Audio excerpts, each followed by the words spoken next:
söz benim ve obamın hakkıdır.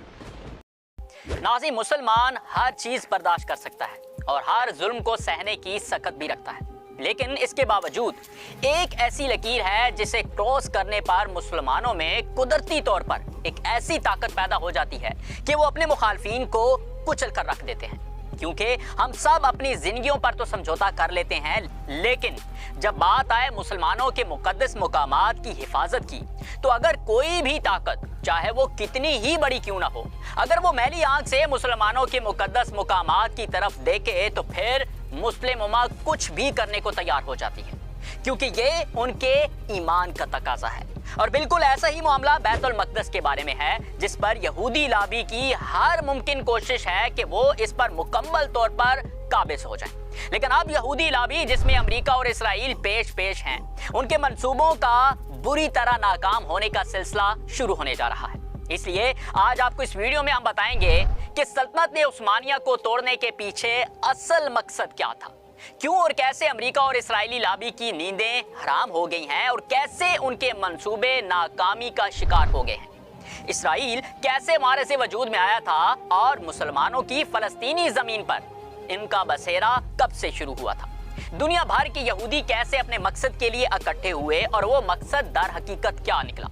क्या एक बार फिर से सलाहुद्दीन अय्यूबी की याद ताज़ा करते हुए बैतुल मक़दस फतह होने जा रहा है। नाज़रीन, जिस तरह से मुसलमानों के क़िबला अव्वल के इलाके में यहूदियों ने सदियों पहले से पेशकदमी की, जिस तरह से उन्होंने फ़लस्तीनियों का खून बहाया, जो कि आज तक ये सिलसिला जारी है, इसकी कहीं कोई मिसाल नहीं मिलती। लेकिन अब काया पलटने का वक्त आ चुका है, और अब वक्त आ चुका है जब यहूदी लाबी से उनके मुजालिम के गिन गिन कर बदले लिए जाएंगे। क्योंकि जब फिरौन का जुल्म हद से बढ़ गया था, तो फिर उसी के घर से हजरत मूसा अलैहिस्सलाम ने परवरिश पाई, और फिर जब बदले का वक्त आया तो फिरौन से कुदरत ने ऐसा बदला लिया कि रहती दुनिया तक की नस्लों के लिए उसे इबरत का निशान बना दिया गया। और यकीनन अब एक बार फिर से ऐसा वक्त जरूर आएगा जब जालिम इसराइल को इबरत का निशान बनाया जाएगा, और इसराइल के खिलाफ कार्रवाई की तैयारियां भी अब चल निकली हैं, जिस पर यकीनी तौर पर अमरीकी इत्तेहाद और इसराइली लाबी की नींदें हराम हो गई हैं। क्योंकि अब तुर्की की तरफ से ऐसा मंसूबा सामने आ रहा है जिसकी तवक्को ना तो अमरीकी इत्तेहाद और ना ही इसराइल को थी। क्योंकि जिस साजिश के जरिए यहूदी लाबी ने 100 साल पहले सल्तनत उस्मानिया को तोड़ा था, अब फिर से उसी तर्ज की नई रियासत कायम होने के इम्कान रोशन हो गए हैं और नया इस्लामी इत्तेहाद भी बनाने की कोशिश हो रही है। और बिल्कुल यही इस्लामी इत्तेहाद इसराइल और अमेरिका के लिए खतरे की तलवार है। अब यहाँ पर आपको एक ऐसा फैक्ट बताएंगे जो आपको हैरत ज़दा करके रख देगा, और वो ऐसे कि बहुत से लोग ये समझते हैं कि इसराइल 1947 या 48 में चंद सालों की कार्रवाई के बाद ही अचानक से यहूदियों का मुल्क बन गया था, लेकिन ऐसा हरगिज नहीं है। क्योंकि यहूदियों के इस मुल्क के पीछे एक ऐसी गहरी साजिश थी जो कई दहाइयां पहले से शुरू हो चुकी थी। अगरचे इसराइल के वजूद को 73 बरस ही गुजरे हैं, लेकिन उसे फलस्तीनी सरजमीन पर बसाए जाने की कोशिश 200 साल पुरानी है, और यहूदियों को सहवनी रियासत बनाने की पहली पेशकश फ्रांसीसी डिक्टेटर नेपोलियन बोनापार्ट ने 1799 में की थी। उसके बाद 1882 में फलस्तीनी सरजमीन पर पहली यहूदी बस्ती कायम की गई, और गुजरते सालों में फलस्तीनी सरजमीन पर दुनिया के मुख्तलिफ ममालिक और कोनों कोनों से यहूदियों को लाकर आबाद किया जाने लगा। और इस अमल में पहली जंग अजीम के बाद बहुत तेजी देखने को मिली, क्योंकि इस मौके पर सल्तनत उस्मानिया को तोड़ने की साजिश भी कामयाब हो चुकी थी। पहली जंग अजीम के खात्मे के बाद बरतानिया और फ्रांस ने मशरक़ वुस्ता के मुतअद्दिद ममालिक और खित्तों पर कंट्रोल हासिल किया, और फलस्तीन उस्मानी सल्तनत के हाथों से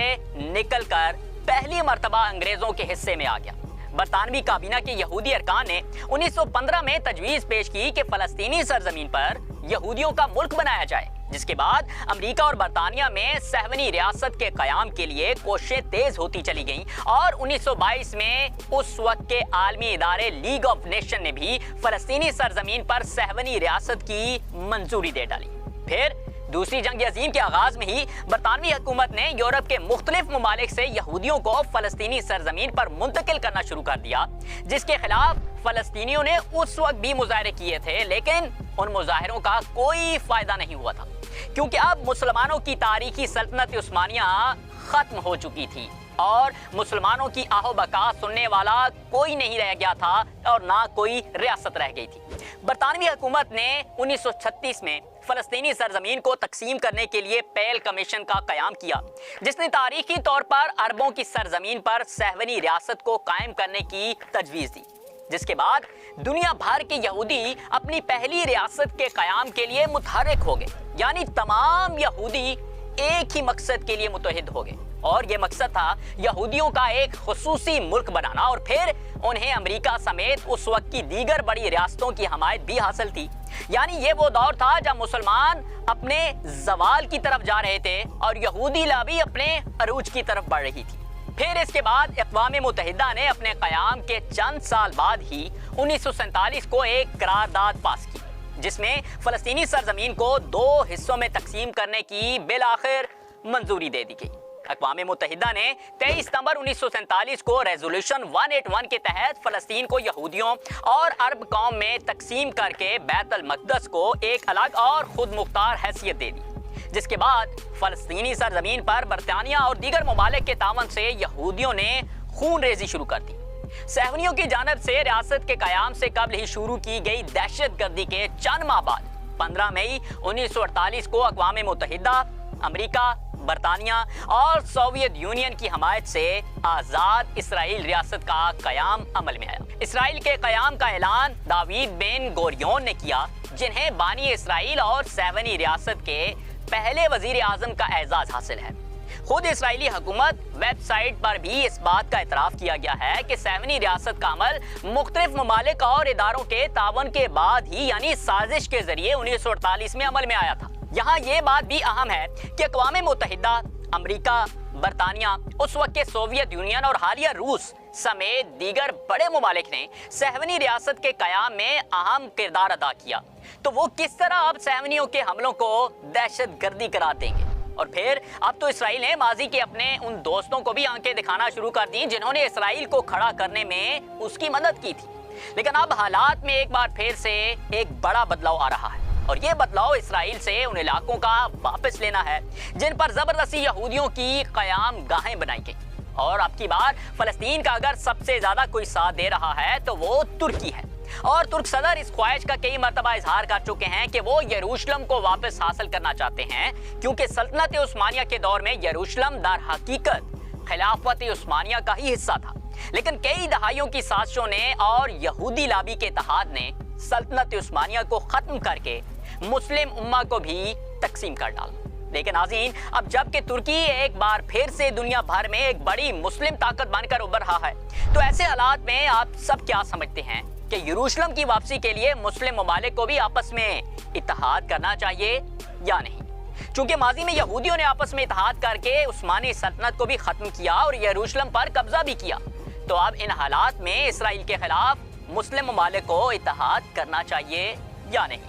आपके जवाब का हमें इंतजार रहेगा। लेकिन इसी के साथ वीडियो को एक लाइक देना, सोशल ऐप डाउनलोड करना बिल्कुल मत भूलिएगा। फिर से हाजिर होंगे, तब तक के लिए इजाजत दीजिए। अल्लाह हाफिज। ये वीडियो सोशोन के ताउन से पेश की गई है। सोशोन पाकिस्तान का नेशनल सोशल मीडिया नेटवर्क है। अपना अकाउंट बनाने के लिए soshon.com पर जाएं या गूगल प्ले स्टोर और एप्पल